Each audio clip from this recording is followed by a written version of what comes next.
کہ جنت میں ایک ایک درخت ایسا ہے کہ اگر ایک گھوڑ سوار 100 سال تک، صحیح بخاری میں آتا ہے، 100 سال تک گھوڑے پہ بھاگتا رہے، اس کے سائے سے باہر نہیں نکل سکتا۔ یہ جناب سائز ہے ایک درخت کا، سر ایک درخت کا، تو کائنات پھر کتنی بڑی ہے۔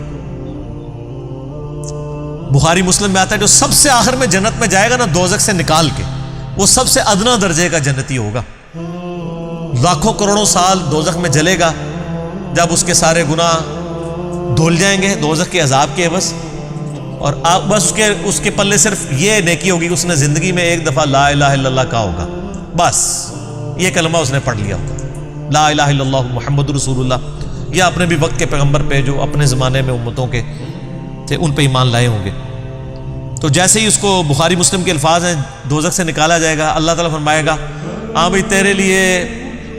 زمین سے 10 گنا بڑی جنت،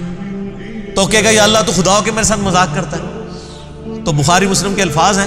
کہ اللہ تعالیٰ اپنی شان کے لائق مسکرائے گا اس کی بات کے اوپر،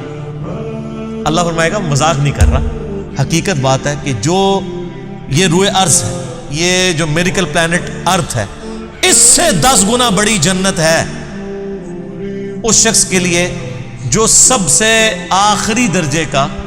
جنتی۔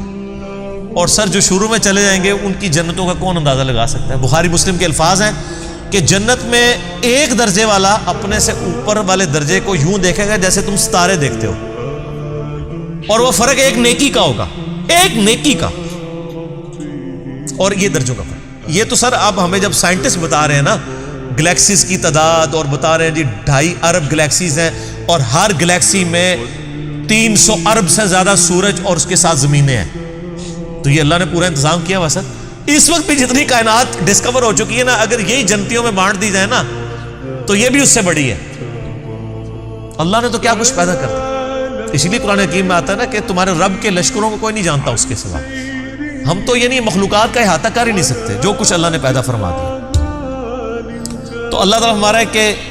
ٹہنیوں والے درخت ہوں گے ان جنتوں کے، فَبِأَيِّ آلَاءِ رَبِّكُمَا تُكَذِّبَانِ فِيهِمَا عَيْنَانِ تَجْرِيَانِ، ان باغوں میں 2 چشمے جاری ہوں گے، فَبِأَيِّ آلَاءِ رَبِّكُمَا تُكَذِّبَانِ فِيهِمَا مِن كُلِّ فَاكِهَةٍ زَوْجَانِ، اور ان باغوں میں ہر طرح کے میووں کی بھی 2 قسمیں ہوں گی، ہر میوے کی 2 قسمیں ہوں گی۔ اللہ اکبر۔ فَبِأَيِّ آلَاءِ رَبِّكُمَا تُكَذِّبَانِ متقین علی فرش بطائنها من استبرق، جو جنتی ہیں وہ تکیہ لگائے بیٹھے ہوں گے بستروں پر جن کے استر جو ہیں وہ گاڑے ریشم کے ہوں گے، وجن الجنتین دان، اور دونوں باغوں کا پھل نیچا جھکا ہوگا۔ یہ نہیں ہے کہ جناب آپ وہ درخت اتنے بڑے بڑے ہیں تو جناب آپ کو کوئی سیڑھی لگا کے یا کسی ڈرون میں بیٹھ کے جانا پڑے، نہیں، ٹہنی لٹک رہی ہوگی، بلکہ اشارہ کریں گے تو ٹہنی اپنے پاس آ جائے گی، اور آپ اس کو پھل کے توڑ کے کھائیں گے، کیونکہ جنت کو تو فنا نہیں ہے، آپ کے توڑ کے ختم ہوگا ایک اور وہاں پہ لگ جائے گا۔ جنت میں کوئی چیز ختم نہیں ہونی سر، جتنا مرضی کھاؤ پیو، ختم کوئی چیز نہیں ہونی، جو آپ کھائیں گے نا آپ، اچھا، اور آپ کو بھی تکلیف سے آزاد کر دیا، کوئی پیشاب نہیں ہے، کوئی پخانہ نہیں ہے۔ بخاری مسلم کے الفاظ ہیں ایک خوشبودار ڈکار آئے گی، سب کچھ ہضم، اور کوئی قبض والا معاملہ نہیں ہوگا، کوئی پیٹ خراب ہونے والا نہیں ہوگا، وہاں اپنے آپ لذت کے لیے کھائیں گے اور بھوک بھی نہیں ہوگی، بھوک کے بغیر بھی لذت کی وجہ سے آپ کھانا کھائیں گے، اور لذت کی وجہ سے آپ جتنا مرضی، یہاں پہ بھی لوگ بھوک کے بغیر لذت کے لیے کتنا کچھ کھا جاتے ہیں، کہتے ہیں میں تو ہنے کھانا کھا کے آیا تو رکھو تو پھر 2 پلیٹاں کھا جاتے ہیں، ٹھیک، ادھر بھی اتنے لوگ موجود ہیں، بعض میں جو کچھ بھی بیچاروں کے ساتھ ہوتا رہے تو وہ ایک لادہ بات ہے، لیکن وہاں پہ یہ کچھ نہیں ہوگا۔ فَبِأَيِّ آلَاءِ رَبِّكُمَا تُكَذِّبَانِ فِيهِنَّ قَاصِرَاتُ الطَّرْفِ لَمْ يَطْمِثُهُنَّ إِنسٌ قَبْلَهُمْ وَلَا جَانٌ، ان جنتوں میں نیچی نگاہوں والی حوریں ہوں گی جن کو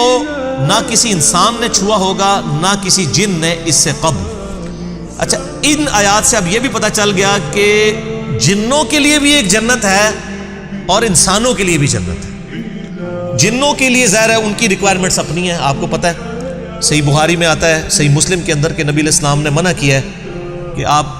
گوبر یا ہڈی کے ساتھ استنجا نہ کریں، کیونکہ جنوں کی خوراک ہے اس کے اندر۔ ہماری خوراک تو گوبر یا ہڈی کے اندر نہیں اللہ نے رکھی ہوئی ہے، تو جنوں کی آرائش کا ان کی جو خواہشات کا سامان الگ سے ہے، ان کی جنت الگ ہے، انسانوں کی جنت الگ ہے، لیکن ان کے لیے اپنی جنیاں ہوں گی، تواڈے سے تواڈیاں جنیاں ہوں گی، ٹھیک ہے، وہاں لیکن جنیاں نہیں ہوں گی، وہاں پہ بڑی شریف قسم کی بیویاں ہوں گی جی۔ فَبِأَيِّ آلَاءِ رَبِّكُمَا تُكَذِّبَانِ كَأَنَّهُنَّ الْيَاقُوتُ وَالْمَرْجَانُ، اور یہ جنتی عورتیں ایسی ہوں گی گویا یاقوت اور مرجان ہیں۔ وہ تو صحیح بخاری میں آتا ہے کہ وہ یعنی ایسی ٹرانسپیرنٹ حوریں ہوں گی کہ ان کی جو پنڈلیاں ہیں، پنڈلیوں کے پیچھے ہڈیوں میں جو گودا ہے نا، وہ بھی ٹرانسپیرنٹ نظر آ رہا ہوگا۔ یہاں پہ تو خیر ان چیزوں میں شاید کوئی اتنی اٹریکشن نہ ہو کہ کوئی شیشے کی کوئی حور بن کے سامنے آ جائے، وہاں کی ریکوائرمنٹس ڈیفرنٹ ہیں، وہاں کے لیے وہاں جا کے پتہ چلے گا۔ فَبِأَيِّ آلَاءِ رَبِّكُمَا تُكَذِّبَانِ هَلْ جَزَاءُ الْإِحْسَانِ إِلَّا الْإِحْسَانُ، احسان کا بدلہ بجز احسان کے کیا کچھ اور بھی ہو سکتا ہے؟ ہائے ہائے ہائے، یہ اللہ ہی کا ہی فضل ہے۔ سر اس کی اس آیت کا جو سوز و گداز ہے نا، وہ ایک عربی سمجھ سکتا ہے۔ اللہ تعالیٰ فرماتا ہے کہ جس نے زندگی میرے لیے گزاری، جس نے میرے لیے دنیا میں تکلیفیں اٹھائیں، حلال و حرام کی تمیز کی، روکھی سوکھی کھا لی، میری وجہ سے اسے دنیا میں نمازوں کی مشقت اٹھانی پڑی، روزوں کی مشقت اٹھانی پڑی، جس نے اتنا احسان کیا ہے، اللہ پہ تو نہیں کیا لیکن اللہ تعالیٰ قدردان ہے۔ اللہ فرماتا ہے جس نے اس طرح کا احسان کیا ہو